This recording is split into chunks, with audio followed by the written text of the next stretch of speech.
வணக்கம் நண்பர்கள். தமிழகத்தில் இருக்க ஊடகங்கள் எல்லாமே முன்னாள் முதலமைச்சர் ஓபிஎஸ் அவர்களையும் இந்நாள் முதலமைச்சர் மு.க. ஸ்டாலின் அவர்கள் சந்தித்து பேசியதை ஒரு 10 வாரம், அப்போ ஒரு 10 நாட்கள், ஒரு வாரமாக மிக பரபரப்பாக ஒரு மிகப்பெரிய பேசும் பொருளாக மாற்றியிருக்காங்க. அதை பற்றி சுருக்கமாக பார்க்கலாம். வீடியோவுக்கு சப்ஸ்கிரைப் பண்ணி சேனலுடைய வளர்ச்சிக்கு உதவுங்க. கூடவே பெல் பட்டன் ஆன் பண்ணி வைங்க. அப்போ தான் சேனலில் போகிற வீடியோ உங்களுக்கு நோட்டிஃபிகேஷன் கிடைக்கும். இப்போ வீடியோக்குள்ளார போகலாம். திராவிட முன்னேற்ற கழகத்தினுடைய தலைவர் மற்றும் முதலமைச்சர் மு.க. ஸ்டாலின் அவர்கள் ஒட்டுமொத்த சேட்டலைட் ஊடகம் மற்றும் டிஜிட்டல் ஊடகத்தை தன்னுடைய கட்டுப்பாட்டுக்குள்ளார வச்சிருக்கிறாரு. எந்த சேனல் போடணும், எந்த சேனலில் என்ன நியூஸ் இன்னைக்கு போடணும், எந்த விவாதம் அந்த சேனலை விவாத பொருளாக எடுத்துக்கொள்ள வேண்டும், இப்படி அனைத்துமே தன்னுடைய கட்டுப்பாட்டுக்குள்ளார தமிழக முதலமைச்சர் மு.க. ஸ்டாலின் அவர்கள் வச்சிருக்கிறாரு. அந்த அடிப்படையில் முன்னாள் முதலமைச்சர் ஓபிஎஸ் அவர்கள் மு.க. ஸ்டாலின் அவர்களை சந்தித்து பேசியிருந்தாங்க. அந்த சந்திப்பு மிக பரபரப்பாக ஒரு 10 நாட்களாக தமிழகத்தில் உள்ள ஊடகங்கள் எல்லாமே, குறிப்பாக சேட்டலைட் ஊடகங்களையும் திராவிட முன்னேற்ற கழகத்தை சேர்ந்த சேட்டலைட் ஊடகங்களையும் டிஜிட்டல் ஊடகங்கள் பேசுபொருளாக மாற்றியிருக்காங்க. ஒரு 2 நாளைக்கு முன்னாதான் அண்ணா திராவிட முன்னேற்ற கழகத்தை ஓபிஎஸ் உடைத்து கொண்டு வெளியே வந்தது போலவும், அவருக்கு பின்னால் லட்சக்கணக்கான தொண்டர்களும் நூற்றுக்கணக்கான தலைவர்களும் பின்னாடி வந்ததைப் போலவே மிக பரபரப்பான பேசு பொருளாக மாற்றியிருக்கார்கள். அதற்கு காரணம் 2026 சட்டமன்ற தேர்தலுக்கு அண்ணா திராவிட முன்னேற்ற கழகம் ஒரு பலவீனமான கட்சி என்ற ஒரு கட்டமைப்பை செயற்கையாக பிம்பத்தை ஏற்படுத்தின ஒரு அடிப்படையில் தான் பணத்தை கொடுத்து சேட்டலைட் ஊடகங்களும் டிஜிட்டல் ஊடகங்களையும் பேச வைத்திருக்கிறார் முதலமைச்சர் அவர்கள்.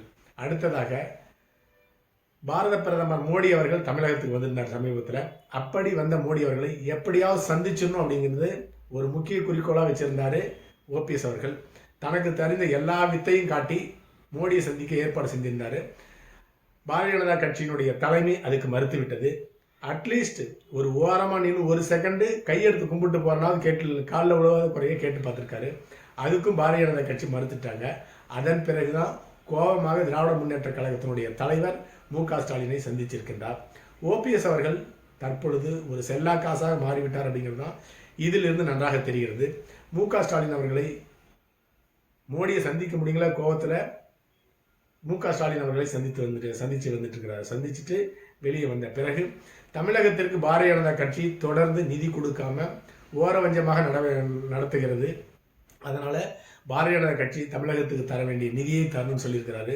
இப்பதான் தமிழ்நாட்டுக்கு நிதி கேட்கணும்னே ஓபிஎஸ் அவர்களுக்கு தோன்றியிருக்கிறது. ஏன்னு கேட்டீங்கன்னா இப்பதான் அவர் தமிழர் என்றே உணர்ந்து கொண்டிருக்கின்றார். பாரதிய ஜனதா கட்சியை முதலாக எதிர்த்து பேசியிருக்கின்றார். அடுத்ததாக தனக்கு தெரிந்திருந்தா கண்டிப்பாக ஓபிஎஸ் அவர்களை பிரதமரை சந்திக்க ஏற்பாடு செஞ்சிருப்பாங்கன்னு சொல்லிட்டு தமிழக பாரதிய ஜனதா கட்சியினுடைய தலைவர் நயினார் நாகேந்திரன் அவர்கள் ஏளனமாக பேசியிருக்கிறார் என்று தான் எடுத்துக்கொள்ள வேண்டும். இல்லை, நான் கண்டிப்பாக நயினார் நாகேந்திரன் அவர்களுக்கு வாட்ஸ்அப் மெசேஜ் பண்ணி சந்திக்க ஏற்பாடு செய்யுமாறு கேட்டேன். அதற்கு அவர் மறுத்து விட்டார் அப்படின்னு சொல்லிட்டு மெசேஜை தூக்கி ஓபிஎஸ் அவர்கள் காட்டியிருக்கிறார். இதிலிருந்து ஒரு சம்பவம் நன்றாக தெரிகிறது. தமிழக பாரதிய ஜனதா கட்சி பிரதமர் மோடியை ஓபிஎஸ் சந்திப்பதை வேண்டுமென்றே தவிர்த்திருக்கிறது. அவர் தேவையற்ற ஒரு தலைவராக இப்பொழுது இருக்கின்றார். முன்பு அண்ணா திராவிட முன்னேற்ற கழகத்தை பலவீனமாக்க ஓபிஎஸ் என்ற தலைவர் அவங்களுக்கு தேவைப்பட்டாங்க பாரதிய ஜனதா கட்சிக்கு. தற்பொழுது எடப்பாடி பழனிசாமி அவர்கள் ஒரு பலமான தலைமையாக அண்ணா திராவிட முன்னேற்ற கழகத்துக்கு மாறிவிட்டார்.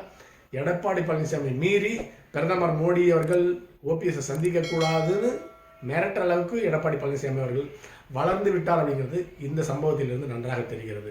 அடுத்ததாக ஓபிஎஸ் அவர்களுடைய பேச்சை அவருடைய மகன்களே கேட்க மாட்டாங்க நிலைமையில் இருக்கும்போது ஓபிஎஸ்னுடைய ஜாதிக்காரங்களும் தமிழக மக்களும் ஓபிஎஸ்னுடைய தொண்டர்களும் இது ஓபிஎஸ்னுடைய ஆதரவாளர்களும் ஓபிஎஸ் பேச்சை கேட்பாங்க அப்படிங்கிறது மிகப்பெரிய கேள்விக்குறி. யாருமே அவருடைய பேச்சை கேட்க மாட்டார்கள். அவர் ஒரு அரசியல் அனாதை ஆகிவிட்டார். இப்பொழுது திராவிட முன்னேற்ற கழகம் மிக பரபரப்பாக ஓபிஎஸ் ஸ்டாலினை சந்திப்பை பேசிட்டு இருக்கிறதுக்கு காரணம் வருகின்ற 2026 சட்டமன்ற தேர்தல். 2026 சட்டமன்ற தேர்தலில் அண்ணா திராவிட முன்னேற்ற கழகம் ஓபிஎஸ் அண்ணா திராவிட முன்னேற்ற கழகத்திலிருந்து வெளியே வந்ததுனால ஒரு பலவீனமான கட்சியாக மாறிவிட்டது. அந்த கட்சி 2026 சட்டமன்ற தேர்தலில் வெற்றியே பெறாது அப்படிங்கிற ஒரு பிம்பத்தை செயற்கையாக கட்டமைக்கணும் அப்படிங்கிறதுக்காக தான் இப்பொழுது மிகப்பெரிய அளவில் ஓபிஎஸ் ஒரு வாரம் 10 நாளாக பேசுபொருளாக தமிழகத்தில் உள்ள ஊடகங்கள்லாம் மாற்றிக்கொண்டிருக்கிறார்கள். ஓபிஎஸ்க்கு 1% வாக்குகள் கூட கிடையாது தனியாக நின்னா. அடுத்ததாக ஜாதிக்காரனும் ஓட்டு போட மாட்டான், கட்சிக்காரனும் ஓபிஎஸ்ஐ திரும்பி கூட பார்க்க மாட்டான். அப்படிங்கிற நிலையில தான் ஓபிஎஸ்னுடைய தற்போதைய நிலையாக இருந்து கொண்டிருக்கிறது.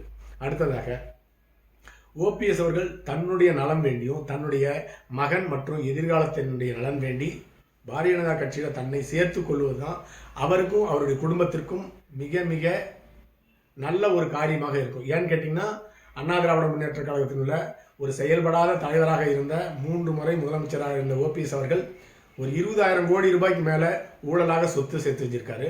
அந்த அளவுக்கு ஒரு திறமையான ஊழல் பணம் சம்பாதிக்கிறது திறமையான ஒரு தலைவர். அப்படி சம்பாதிக்கப்பட்ட 20,000 கோடி ரூபாயை தக்க வைத்துக் கொள்ள வேண்டும் என்றால் தன்னை பாரதிய ஜனதா கட்சியில் சேர்த்துக்கொள்வது தான் அவருக்கும் பாரதிய ஜனதா கட்சிக்கும் ஒரு சரியான நடவடிக்கையாக இருக்கும். இல்லை, நான் என்னை பிரதமரை சந்திக்க அனுமதிக்கலை, அதனால் தொடர்ந்து பாரதிய ஜனதா கட்சியை விமர்சித்து கொண்டே இருப்பேன் அப்படின்னு அவர் நினைச்சார்னா ஈடி ரெய்டு கண்டிப்பாக அவர் மீது பாயும். ஆயிரக்கணக்கான கோடி சம்பாதிச்சு வச்சிருக்கிறாரு.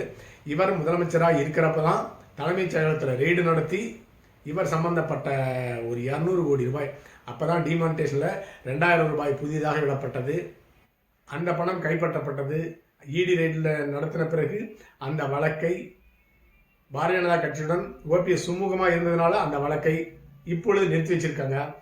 தொடர்ந்து பாரதிய ஜனதா கட்சி ஓபிஎஸ் விமர்சித்தால் பழைய ஃபைல்லாம் தோண்டி எடுத்து அவரை அடக்குவதற்கு உண்டான பணியை பாரதிய ஜனதா கட்சி செய்வதற்கு எந்த விதத்திலும் தயங்காது.